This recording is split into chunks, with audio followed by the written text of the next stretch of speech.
अभी गुरु पूर्णिमा आ रही है, सब लोग गुरु जी बनाएंगे, कोई कहीं का गुरु जी बनाएंगे, कोई कहीं का गुरु जी बनाएंगे, सब गुरु जी बनाएंगे।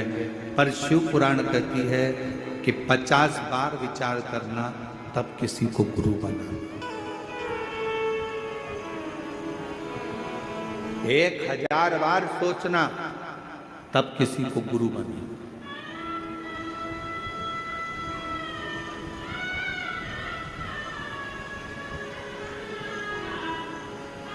एक माँ अपने बच्चे को जन्म देती है और दूसरा गुरु अपने शिष्य को जन्म देता है।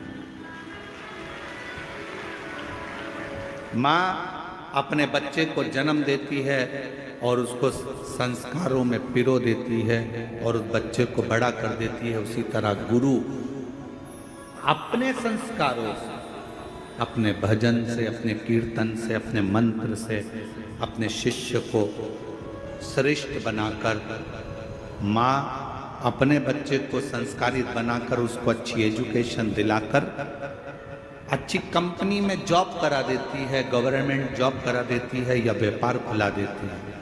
और गुरु किसी कंपनी में जॉब नहीं कराता, गुरु उस परमात्मा से मिलाने का प्रयास करता है, अपने दिल को मजबूत करने का प्रयास।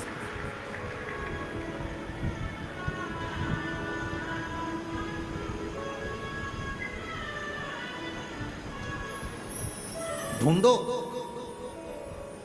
कभी ऐसा गुरु मत ढूंढना जिंदगी में जो दूसरों की बुराइयों में लगा हो।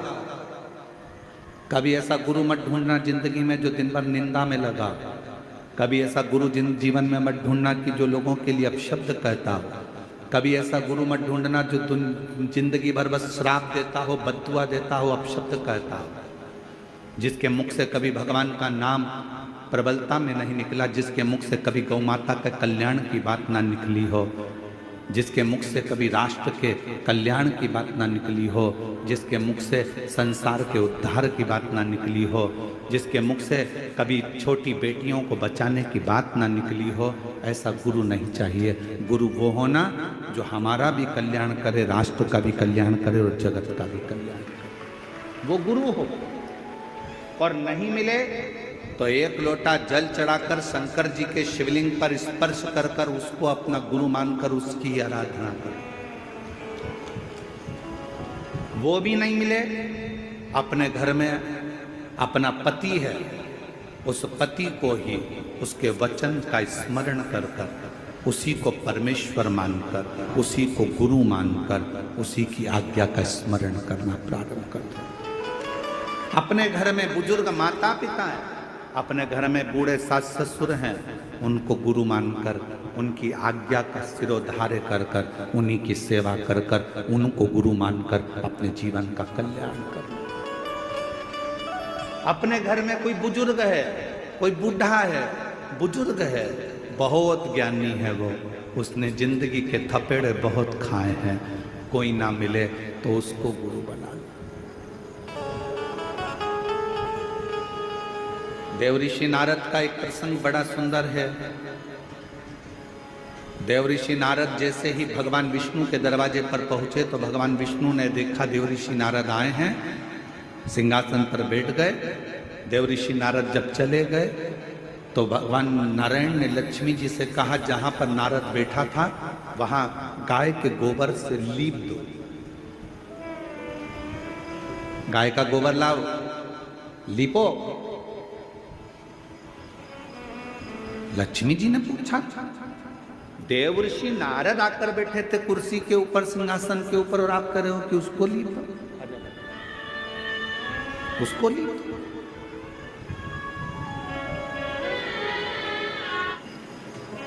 शिव कथा कर, भगवान शंकर का चरित्र कर, शिव पुराण कर, शिव तत्व कर।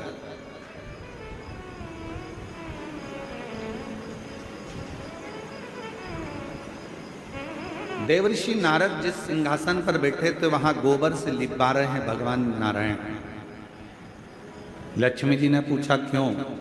कहा ये नुगरा है, इसने गुरु मंत्र नहीं लिया, गुरु मनाया नहीं है इसने जिंदगी में, नारद जी ने सुन लिया और भगवान विष्णु के पास आकर बोले कि मेरे जाने के बाद आपने गोबर से लीपा, क्योंकि मेरा गुरु दीक्षा नहीं हुआ है, मेरा गुरु मंत्र नहीं हुआ।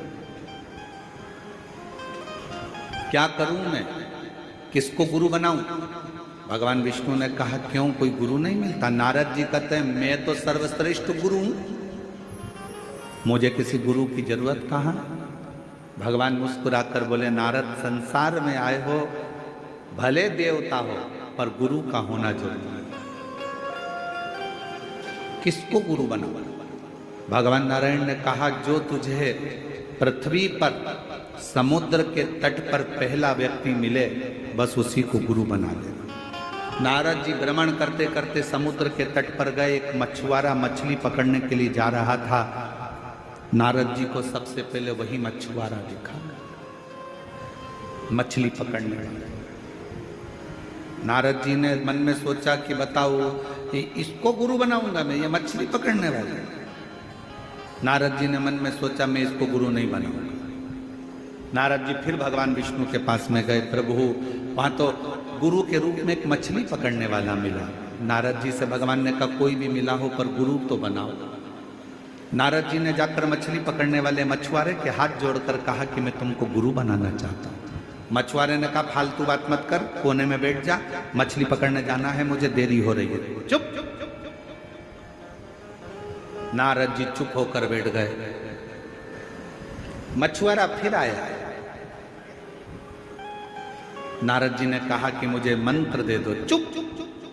नारद जी चुप बैठ गए। नारद जी ने सोचा मंत्र एक ही मिला है, इसके मुंह से केवल चुप।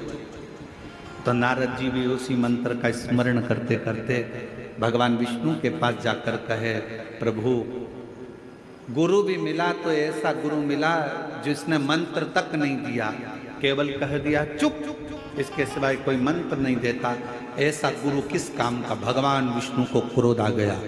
नारायण ने कहा नारद, तुमने मेरे पास आकर अपने गुरु की निंदा करी है, मैं तुम्हें श्राप देता हूं, 84 लाख योनियां तुम्हें काटना पड़ेगा। 84 लाख योनियों के चक्कर काटना पड़ेंगे तुमको। नारद जी तो हाथ जोड़कर खड़े हो गए, क्षमा कर दो प्रभु, मुझसे गलती हो, अब तो मुझे 84 लाख योनियां काटना पड़ेंगी, अब करूं क्या? लक्ष्मी जी से पूछा आप बताओ। लक्ष्मी जी बोले मैं क्या बताऊं। फिर पहुंचे ब्रह्मा जी से कि मुझे 84 लाख योनियां काटना है पृथ्वी पर, आप बताओ क्या करूं। ब्रह्मा जी कुछ नहीं बोले। तब शंकर जी के पास गए। नारद जी क्या बात है? नारद जी ने कहा 84 लाख योनियां काटना है, भगवान का श्राप लगा है। शंकर भगवान ने कहा अपने गुरु के पास जा, वो बता देगा कि 84 लाख योनि कब कटेगी। गुरु जी से जाकर कहा, मछली पकड़ने जा रहा था मछुआरा, गुरु जी गुरु जी, गुरु जी के पांव पकड़ लिए, अब तो छोड़ता नहीं नारद, कृपा करो। गुरु जी ने पूछा क्या हो गया? मछुआरे ने पूछा मुझे श्राप लगा है, 84 लाख योनियों के चक्कर काटूंगा तब जाकर मैं पार उतरूंगा। इतने में गुरु जी ने कहा तुझे 84 लाख योनियों के चित्र मालूम है? कि हाँ मालूम है। गुरु जी बीच में खड़े हो गए और कहा एक काम कर, 84 लाख योनियों के चित्र बना इस रेत पर, समुद्र के तट पर, और इसका चक्कर काट ले, पार हो जाएगा, निकल जाए। मछली पकड़ने वाले मछुआरे ने 84 लाख योनियों के फोटो बनवाकर नारद जी से उसका चक्कर कटवा दिया। जैसे ही चक्कर कटा भगवान विष्णु के पास गए। नारायण ने गले में माला पहनाकर कहा वाह नारद, तुम तो इतनी जल्दी 84 का चक्कर काट कर आ गए। नारद जी ने कहा जिसका गुरु मेहरबान तो पट्ठा पहलवान। महाराज साधारण बात नहीं है, मेरा गुरु मुझ पर मेहरबान हो गया। उसने कहा 84 योनियों के चक्कर बना, फोटो बना और चक्कर लगा, पार उतर जाएगा। भगवान विष्णु ने कहा बस गुरु होता ही ऐसा है, अपने शिष्य का एक क्षण में कैसे भी कल्याण कर देता है, पर करता जरूर है, वो गुरु है।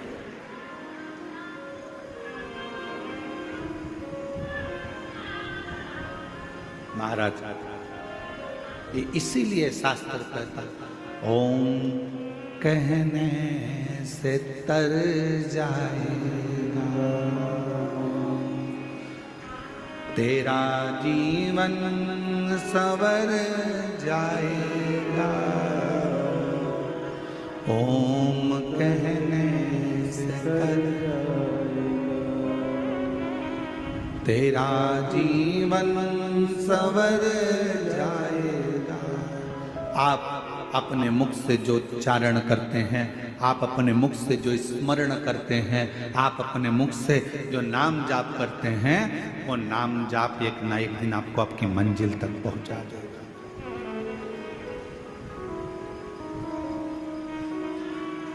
दिल से किसको गुरु मानते हो वो आपके ऊपर निर्भर करता है। जरूरी नहीं कि आप उसके सामने पहुंचोगे। एक लब्बे जैसा भी इसने हो सकता है कि गुरु के सामने नहीं पहुंचे तो भी गुरु का भाव उत्पन्न कर दे।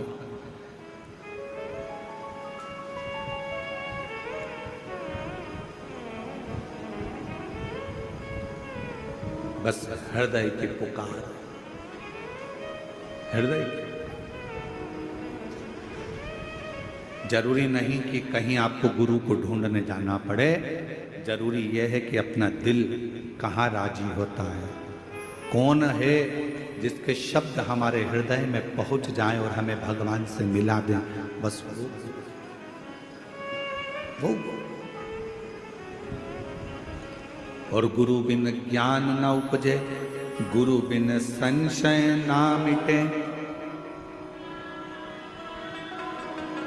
जीवन में संशय को मिटाने वाला भी अगर कोई गुरु हो, भले आपकी सास हो, आपके ससुर हो, पति हो, पत्नी हो, यहां तक शास्त्र कहता है, माता देवहूति ने तो अपने बेटे को गुरु बना लिया था, कपिल महाराज। कोई तुमसे कहे गुरु जी कैसी बात करते हो, क्या अपने रिश्तेदार को गुरु बना? क्यों नहीं? माता देवहूति ने अपने पुत्र बेटा कपिल महाराज को अपना गुरु बनाया था। और कपिल महाराज ने अपनी मां को ज्ञान दिया था, मां बुढ़ापे में आंखों से अगर दिखना बंद हो जाए तो इन आंखों से ना देखते हुए भीतर की आंख से अंदर बैठे हुए परमात्मा को देखना चालू कर दे। ये कपिल महाराज बोले। कपिल देव महाराज ने कहा अपनी माता देवहूति से, मां बुढ़ापे में अगर सुनना बंद हो जाए, इंद्रियां काम करना बंद कर दे, तो अपने भीतर की आवाज सुनना प्रारंभ कर दे। कपिल देव महाराज ने कहा, मां अपने भीतर की आवाज सुन। रावण इंद्र को संयम में कर लिया था। रावण ने इंद्र को अपने संयम में कर लिया था। रावण ने इंद्र को अपने वश में कर लिया था। रावण ने 33 कोटि देवताओं को अपने वश में कर लिया था। रावण ने पूरे संसार को अपने वश में कर लिया था। केवल रावण एक चीज वश में नहीं कर पाया था, वो खुद की इंद्रियां थी, जिसको रावण ने वश में नहीं करा था। इंद्र को वश में करना सरल है, पर इंद्रियों को वश में करना कठिन है। ये इंद्रियां बड़ी विचित्र से सुंदर तरीका है। रावण भी उस तरीके को जान चुका था।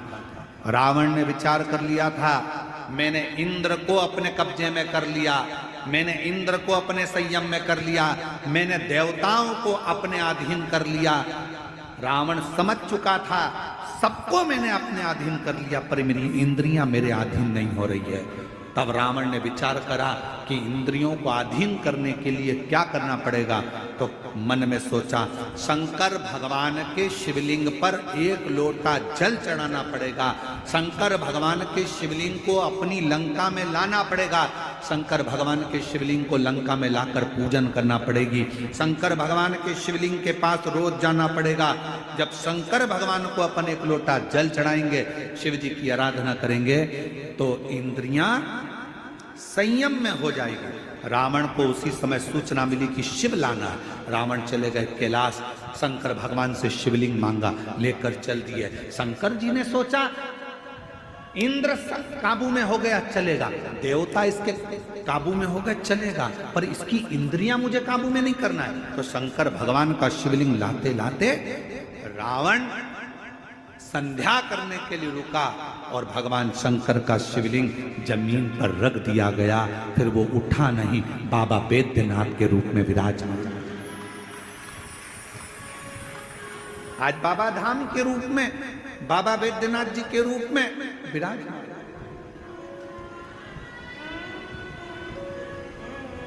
शिव जी नहीं चाहते थे कि ये इंद्रियां संयम में हो।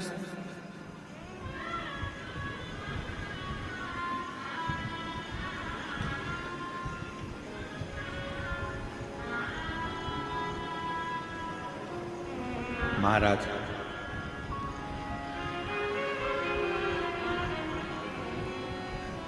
ये इंद्रियां संयम में हो, ये बहुत कठिन विषय है।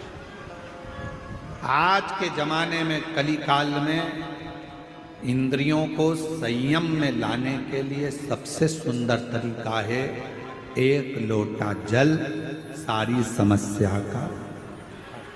यह हमारी इंद्रियों को भी संयम में,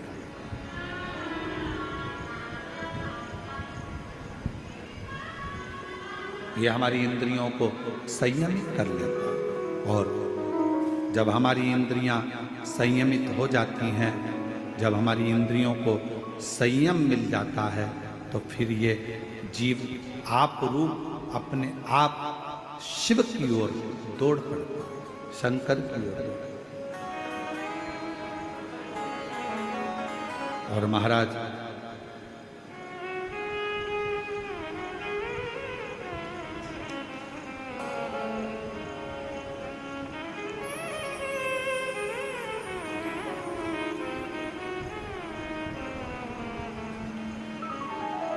इन इंद्रियों का संयमित होना ये निश्चित करता है कि हम शिव के कितने करीब हैं।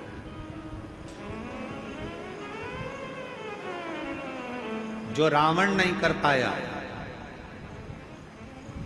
सोने की लंका बनाना रावण के लिए सरल था।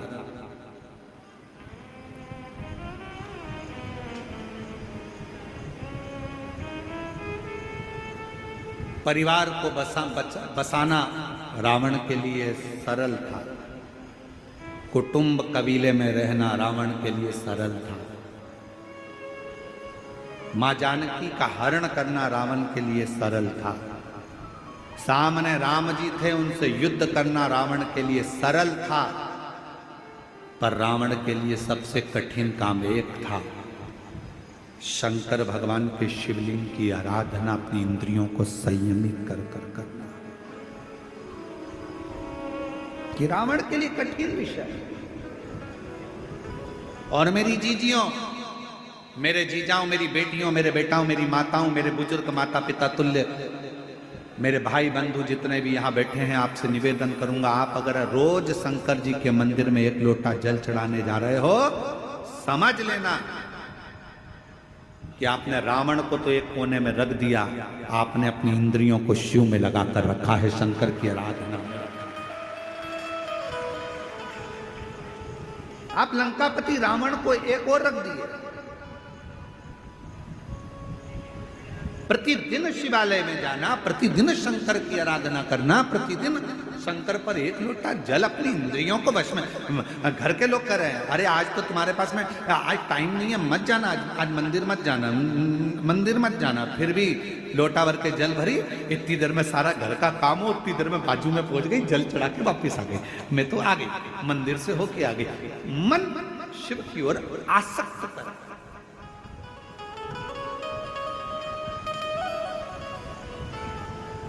एगो बहन आई है, शायद रायपुर से हैं, वो जीजी कल बोल रही थी, मिल दर्शन के लिए आई थी जब, कि गुरुजी ये बोलो, ये बताओ कि आप कथा में कह रहे थे कि भगवान शंकर के लिए समय मत बांधना, सुबह 9 बजे बांधोगे तो अर्चन डाल देगा, 10 बजे बांधोगे तो अर्चन डाल देगा, 11 बजे डालोगे तो अर्चन डाल देगा। कल वो प्रश्न कर रही थी, शायद है कि गई पता नहीं, तो वो प्रश्न कर रही थी कल। तो मेरा उन बहन से निवेदन है, शंकर भगवान समय नहीं बांधने दे रहे हैं, इसलिए नहीं बांधने दे रहे हैं कि बाप से मिलने का कोई समय नहीं होता। तुम्हारा जब मन पड़ जाए तब अपने बाप से मिलने पहुंच, अपने पिता से।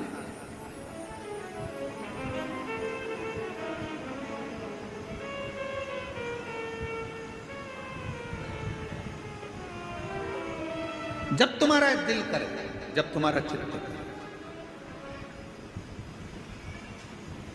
फूलों की कलियों में, काशी की गलियों में, फूलों की कलियों में, काशी की गलियों में, तेरे बिना कुछ नहीं, तेरे बिना भी क्या जीना ओ बाबा रे, तेरे बिना भी क्या जीना ओ शंभु रे, तेरे बिना भी क्या जीना। फूलों की कलियों में, काशी की गलियों में, फूलों की गलियों में, काशी की गलियों में, तेरे बिना कुछ कहीं